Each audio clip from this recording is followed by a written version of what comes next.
What's going on, everybody? Welcome to another edition of the Jacksonville Jaguars Fan Battle Podcast. I am one of your co-hosts, Matthew Grieve, joined by my co-host, Cody. What's up, Cody? All right, man. How we feeling out there? How's your drive time commute? My drive time commute is all of 15 seconds from my bed to my office. Gang. What about you, man? How you been? I've been good, dude. I've been just living life. LIVIN. All right. Well, as much as we like foreplay, let's just get down to business. All right. We had the 2023 NFL draft this past weekend wrapped up, and the Jaguars found themselves not in the top three, nor the top one spot where we've sat the past 2 years. We found ourselves drafting, or at least started the night in the first round, sitting in the 24th spot. As we all know, we ended up drafting number 27 overall. So we're here to talk about that, our thoughts and our opinions as professional and experienced as we are as draft pundits. We're gonna tell you how we feel about it. If you're watching it, just forced to listen. Yeah, that'll be not at all. Not at all. But hey, we're here for a good time, right? Yeah, man. There's been a lot of good content that was been pushed out, whatever, by some great Duval content creators. There was Jordan and Brent James or whatever that made like an in-depth list, and something that kind of made me nervous about today's show, to be honest, or whatever, because there's this level of commitment and which we definitely have, but just the quality of it was great. Listen, we're just two Jaguars fans here to have a good time and talk about the Jaguars. Yeah. And at the end of the day, that's what it's all about, right? Yeah. Yeah, that's keeping it real, right? Yeah, it doesn't get any more real than this.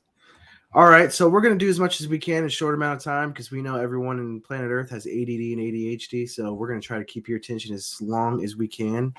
So in the first round, I kind of alluded to, we started the 24th spot. Cody, can you kind of go over what happened with us on that first night?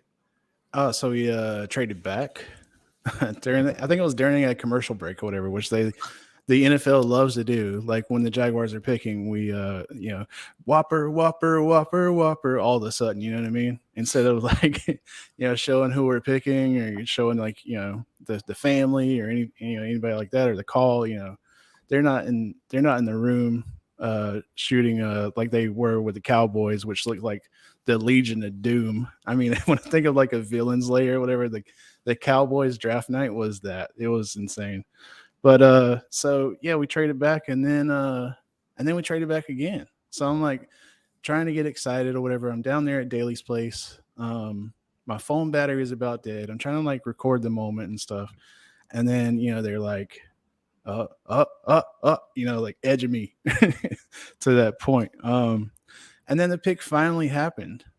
And then we got Anton Harrison, which, I'm gonna be honest, man. A lot of people there didn't know who he was, including me. But coming out of Oklahoma, or whatever, I just figured he was good, or whatever. So I came back home and did some research, and turns out he is. So thank God for that. For those listening to listen to the podcast, Brown Chubby Bear, from our sister podcast, the Houston Texans Fan Battle. He said, when keeping it real, ... goes wrong. I mean, I really have nothing to say about that. He's right. Yeah. He's right. We're trying our darnest over here. So, Anton Harrison, we ended up picking at 27. Anton Harrison, Oklahoma offensive tackle who, sorry, were you pointing at me? No, it's my daughter. Oh, no, you're good. Okay, so while he's at Oklahoma, he played his entire Oklahoma career at left tackle. I think he played one game at right tackle. That was against Kent State. So does he come in and fill that left tackle need? Yeah, I'm thinking that so he played left side, and then he switched over to right side for one game during the season opener in his third year. 1,800 plus snaps on the right side. So Yeah, I'm thinking that's his avenue. And I think Luke is a little bit.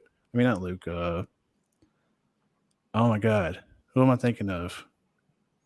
On which side? Sorry, Uh, Luke Fortner, no, the tackle that we picked up. Walker Little. Yeah, Walker Little. I think Okay. Walker Little has a little bit more veteran talent after season.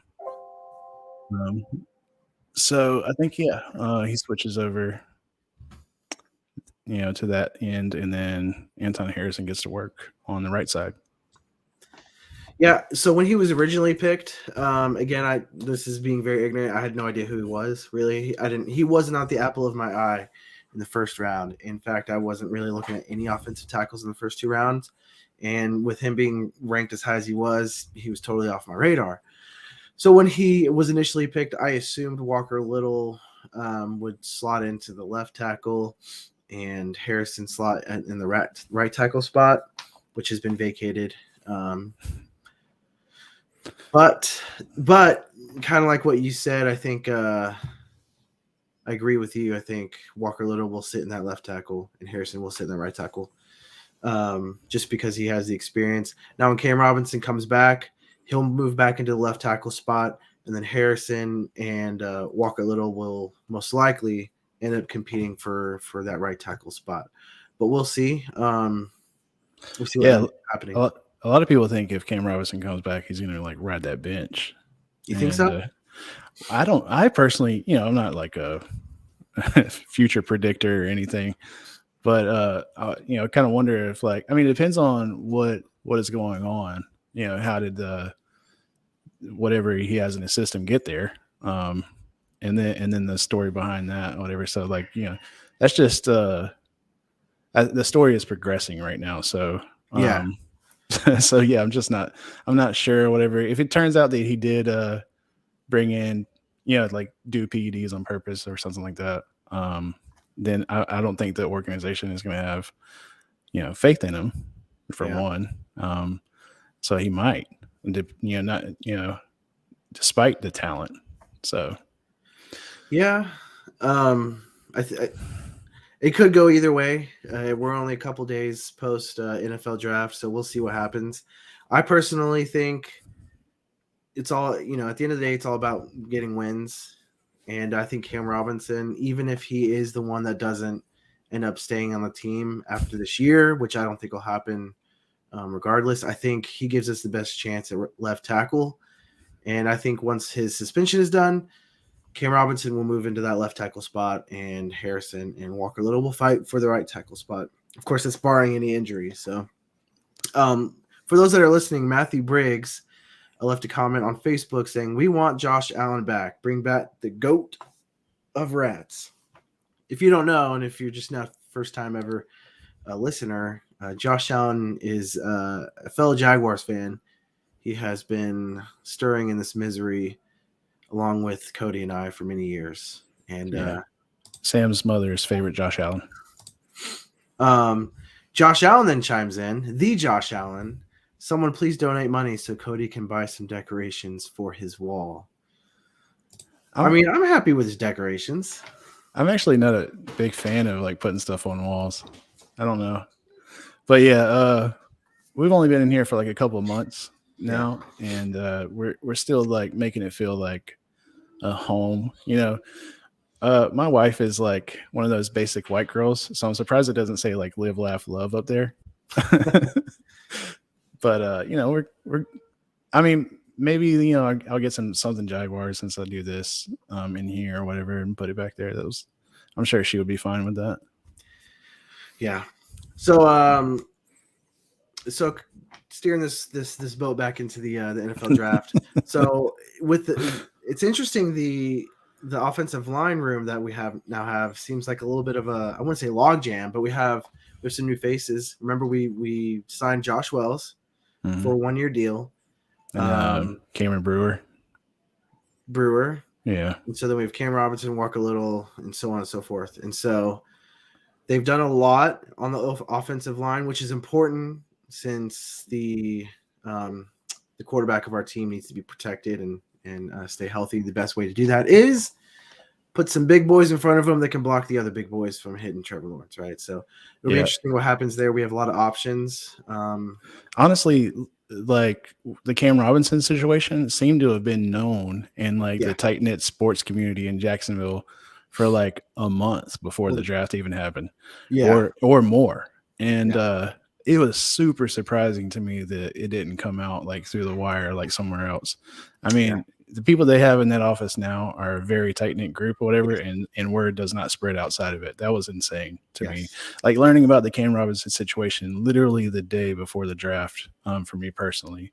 I mean, that wasn't me like digging real deep into stuff, whatever. That was just me like coming across it by happenstance. But I follow all those people, and I listened to them. So it was just nuts that because like Jacksonville, for the size of the city it is, word gets around fast down here. Like it's small town, like gossip stuff in a big city, and it's nuts. But they kept that in house.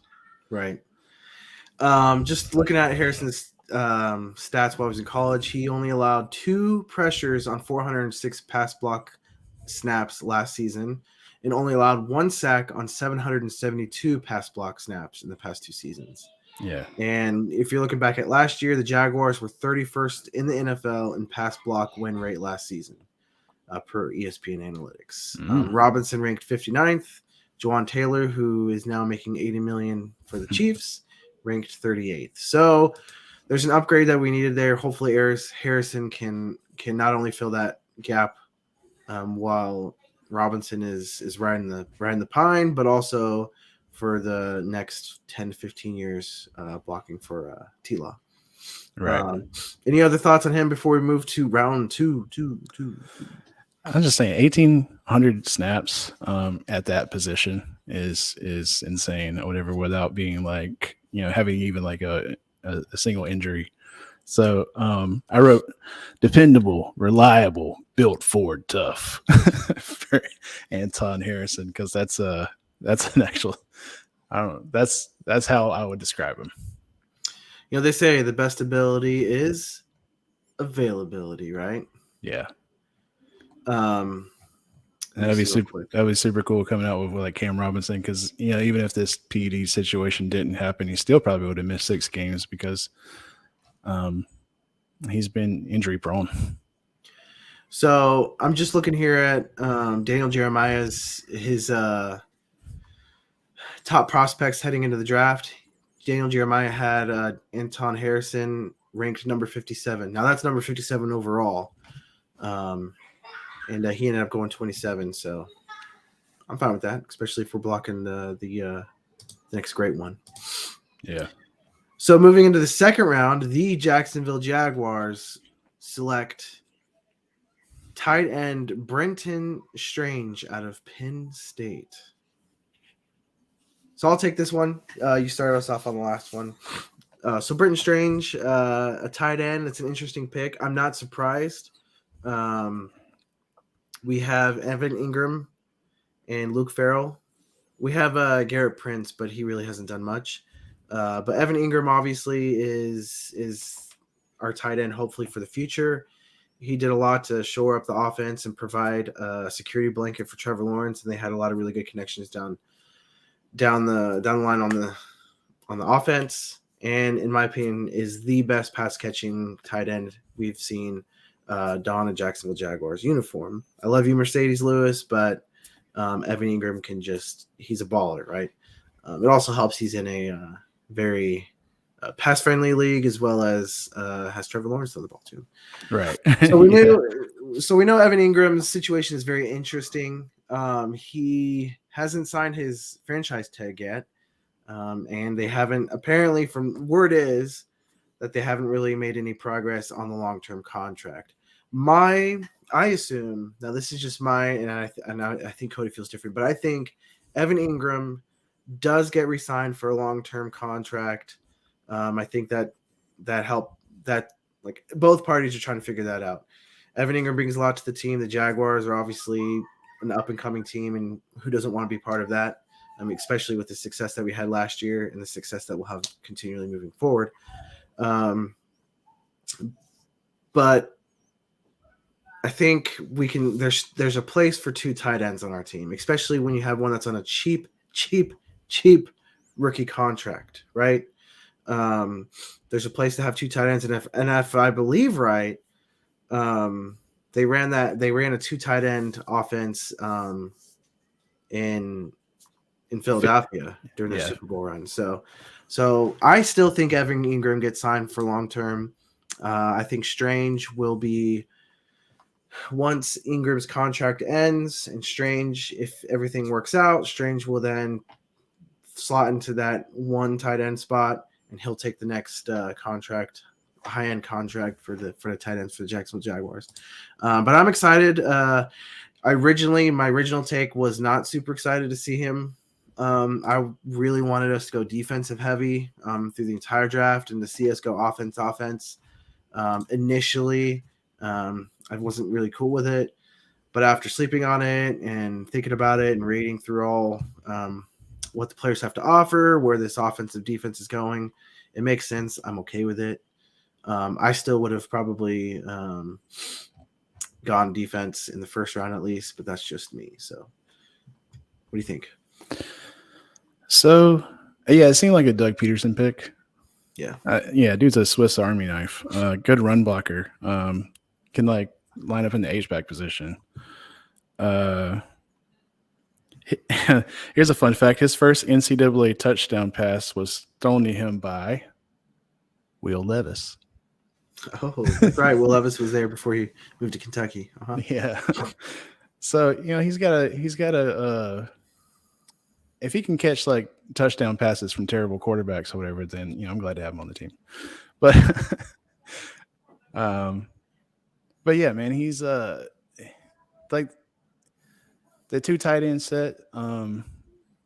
It makes sense or whatever because it's Peterson's offense or whatever, and it doesn't necessarily mean that the Ingram situation is going to go one way or the other. But having him here. So, oh my God, I just went blank for a second. When keeping it real goes wrong, this is exactly what we're talking about. Hey, while you're shoring up your thoughts, we'll turn to our comment section. Again, for those that are listening after this live, Matthew Briggs comments, Josh Allen, that calendar and lamp are hip, in regards to Cody's background. Josh Allen that hits back, Matthew Briggs looks like he bought them from some old lady's yard sale. Wow. Attacking grandma. I'm losing my thought process and getting roasted at the same time. Keeping it real. What a day. Anyway, so yeah, one of the like main problems with the Jags last season was their red zone offense, and we lost a lot of games by a single touchdown. So where's the problem, and what can we do, to shore that up, whatever, using the picks that we have in the draft. Mm-hmm. Getting another tight end that's good at run blocking, gives us another option there, whatever, because all the different places that he could line up. So, yeah, I think this it's a pick that took me a day or two to like get over, because there was a lot of people there that I would have wanted or whatever. But I am not the head coach for the Jaguars. Right. Yeah, no, I think there'll be a dynamic duo back there. Penn State used Strange all over the field, and we assume the Jaguars will do the same. Just to kind of go over a little bit what he did, he caught 70 passes for 755 yards and 11 touchdowns at Penn State. So the production is there. I think it'll be, for me, long term, I think it was a great pick.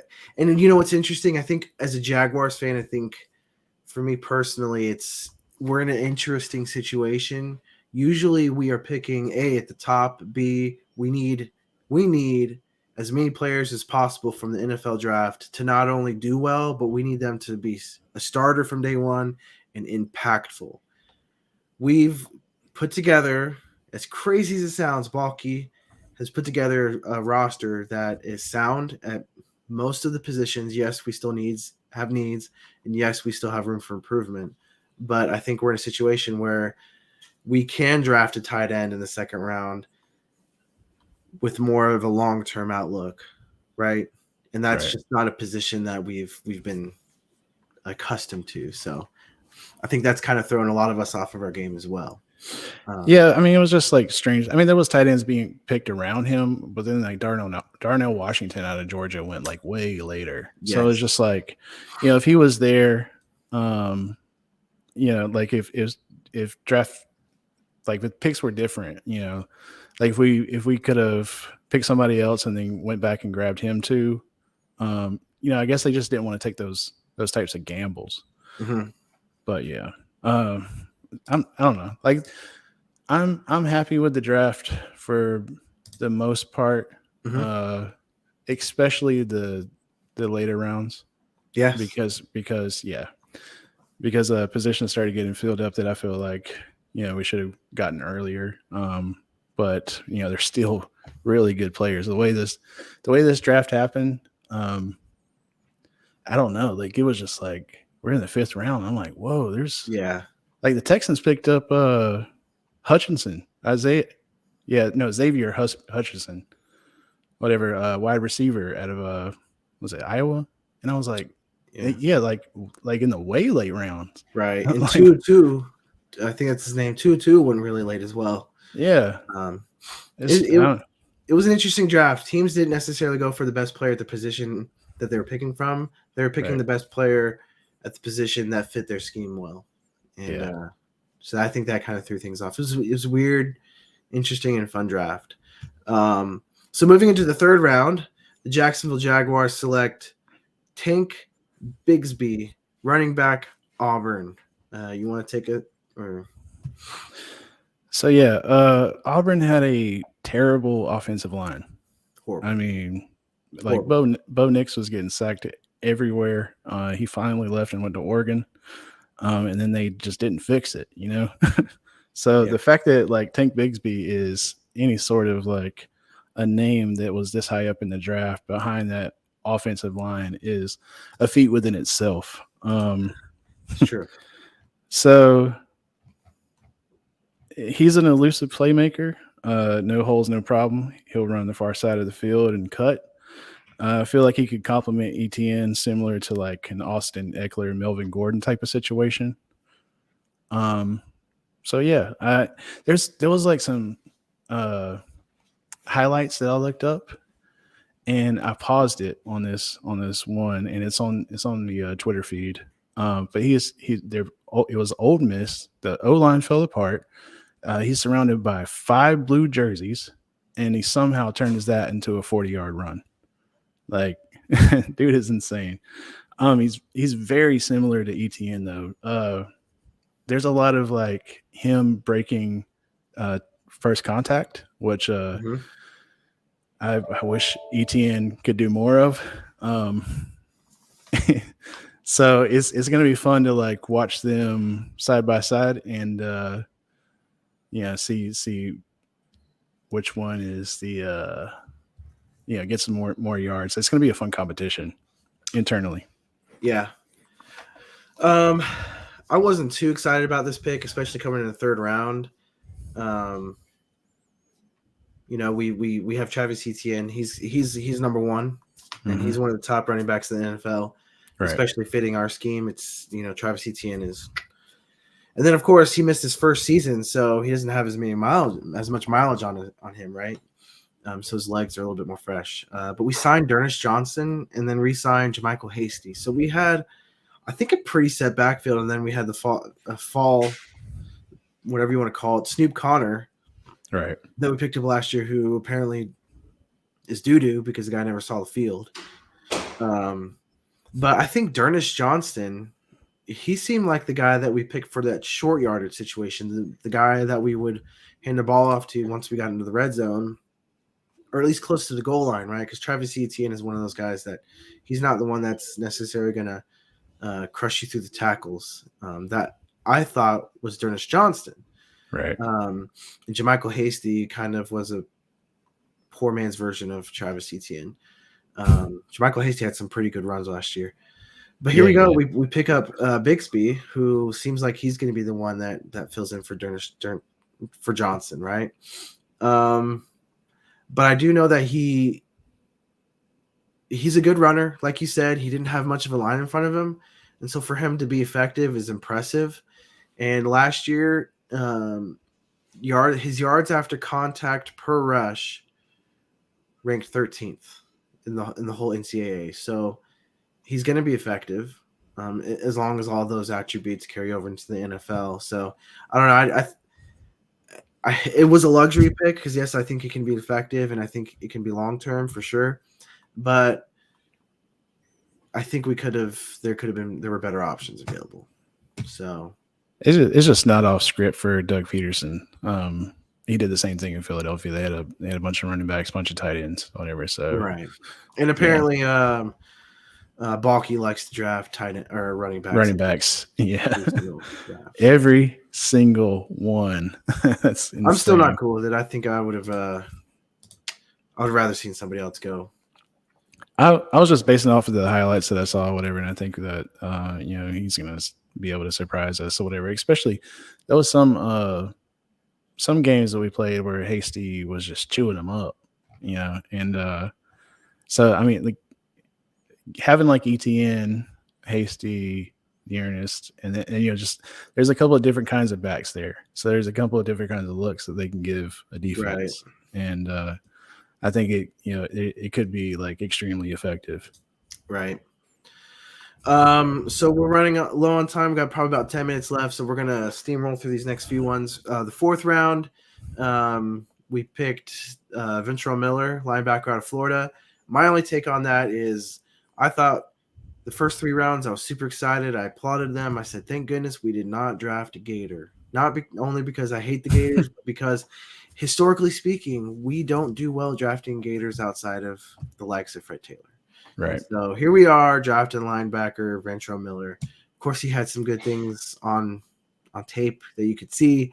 But if you guys recall, the Gators defense was horrible. It's been so bad. And they lost to Vanderbilt. Vanderbilt. Yeah. That means the defense let the Vanderbilt Commodores score more than their own offense. So I'm not a big fan of that pick, mostly just because of those historical facts. What about you? So what I got is the Jones fracture on his foot. That was like the most interesting thing or whatever. He played with that for the entire season. So he was cleared 3 days ago after having surgery like sometime in April. Mm-hmm. So knowing that he played the entire season injured and then still has the numbers to be drafted or whatever is like, similar to how I feel about Tank Bigsby or whatever. They're probably thinking like, oh, he was that great or whatever. So, we'll grab him here. And then now that he's healthy, we'll see what he could really do. Yeah. And like our history of like drafting Gator players is terrible, but that was like an old regime, whatever. And that was the guy who just seemed like a Florida homer who would just pick Florida Gators just because they were Florida Gators. And this guy feels like, there's some potential there. Yeah. I know somebody mentioned that Shaquille Quarterman is coming up on the final year of his rookie contract. So there's a potential that Miller could slide in and we let Quarterman go without having to re-sign him on a big contract. So Again, potentially it was just a down the road pick. Round 4, Tyler Lacey, defensive end at Oklahoma State. You got anything? No. So most bench reps out of any defensive player in the combine, and usually that doesn't mean a lot or whatever, but his position, he's got to have that power over there or whatever. So, and then I seen him just like track a wide receiver down. So he's not terribly slow for a D. So this is an interesting pick. I wonder if they're going to ask him to slim down or if they're going to ask him to like get a little bit bigger. He's 6'4" and 279 pounds. Big boy. Yeah. So Dwayne Smoot hasn't been signed yet, so this could potentially be a pick to cover that if we were to lose Smoot. So right. We haven't signed him yet. I hope we do. So here we'll slow it down a little bit. Round 5, would think was more impressive than our round 4 and round 3, if you ask me. So round 5, we had 2 picks. We ended up picking 2 in the 5th round. Number 136 overall, we picked Yasir Abdullah, linebacker out of Louisville. I'm super excited about that pick. At first, I was so about it, but as time has worn on, I'm pretty excited about what he has to bring. He had 19 and a half sacks the last 2 seasons, and what was something that we had an issue with last year? Yeah, getting to the quarterback, right? He's a little small. He's a 6'1", 237 pounds, but he made a lot of tackles, 42 tackles for loss, and he's a big playmaker. And hopefully he slots in for the role that we hoped Caleb Chason was going to fill, right? So deuces, Chason. You're like putting these pieces together that I didn't. Like you're saying that we picked all these people for needs or whatever, for people that we don't know if you're going to be here or not, and that makes a lot of sense. Yeah, that's what I'm saying. A lot of these were their future picks, so they didn't look as sexy, but for building the roster, it makes sense. So anything on Yasir Abdullah? I know you have a lot to say about Johnson. Yasir Abdullah, born in Miami, Florida. So welcome back to the state, young man. He led Louisville in sacks in 2021, and I was going to mention the sack production thing. So nice. Something that we're missing and something that we desperately need. So if he can come here and do that, whatever, then he has a fan. So in the 5th round, again, we picked number 160 overall, Antonio Johnson, safety out of Texas A&M. Take it away, Cody. I mean, this is the pick that I was most excited for. This is the position that I wanted them to go in earlier. He was there was like a question or whatever that Mia O'Brien asked Balky, like, when are we gonna do something about this? And it was on like the end of day at the first day, and he was like, well, I've been on my Trent Balky voice. We'll get to there, and some like media answer or whatever. I most enjoyed Antonio Johnson because of the division that he played in college football, and watching him pressure Bryce Young, watching him like lay the hit stick on some of these people that are on other teams in our division. He reminds me of Barry Church, and I was always excited to have like somebody like that on our team, whatever. And I feel like he's going to fit in well here. Nice. So interesting, Johnson. I'm looking at going into the draft. Daniel Jeremiah had Antonio Johnson ranked at 101, which was actually ranked higher than our 3rd round pick, Tank Bixby. So it's a cool little nugget there. He kind of fell. So I agree with you. This was my favorite pick of the draft, just because of the value that we got there. But he's kind of like a lot of players that we've picked, right? He's kind of a Swiss Army knife. He could do a little bit of this, he could do a little bit of that. He's not that one-trick pony. So we have an entire defense full of players that can do this and do that a little bit, right? So I think that'll fit in well to their system. And again, we talked about this earlier. Teams have been picking players that aren't necessarily the best at what they do, but the best at what they do for what they want done on their scheming. So I think that's a great pick.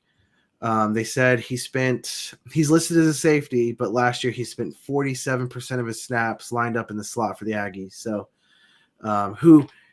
crazy enough, the Aggies were actually ranked 1st in the SEC in pass defense, which is kind of weird. That's cool. He will most likely compete with Trey Herndon in the slot corner. So, I think he was a great pickup. The fact that he can come in round 5, potentially fight for a starting job, I'll take that all day, every day. So we're going to go ahead and wrap it up now. Our sister show, the Houston Texans, they have an excellent show coming up here pretty soon, and we want to make sure we get as many eyeballs on there and support for them, even though we think they are the worst team in the division. That's the Texans fan battle. Texas fan battle podcast. Yeah. Texas fan battle. Okay. They're going to have a pretty cool guy on to go over their draft. And Frotten. It's like Frotten or How do you say it? Frodo? Frodo? Anyway, did he leave the Shire again? he gave the Texans draft a D. So I can't wait until hear their retort or what they they have to say about that, because I would be feeling a little bit feisty too if like some reporter gave my team a D. So D's. Oh, pause. Okay. Well, thanks everyone for joining us. This has been our draft recap. Stay tuned to the next few weeks as the offseason kind of gets a little bit slower. We're going to go on a little bit deeper dive of each player and what they're bringing to the team. We'll know a little bit more what the Jaguars thought process was as the weeks go on why they picked and who they picked and why they picked them where and whatnot. So keep on the lookout for more of our content. You can find that at fanbattlesports.com. You can also find us on YouTube, the Jaguars Fan Battle, and all the social media accounts. We're pretty much done with our rebranding, which we're all here pretty soon. And as the rebranding rolls out, so will all of our giveaways. Please go follow our Twitter account. Cody Cold is doing an excellent job of managing our Twitter account. He's got some really neat content coming out every day, so be sure to swing by there. Cody, where can we find you? At Cody Cold Gaming on just about everywhere. Mainly Facebook and like Twitch. Nice. Yeah.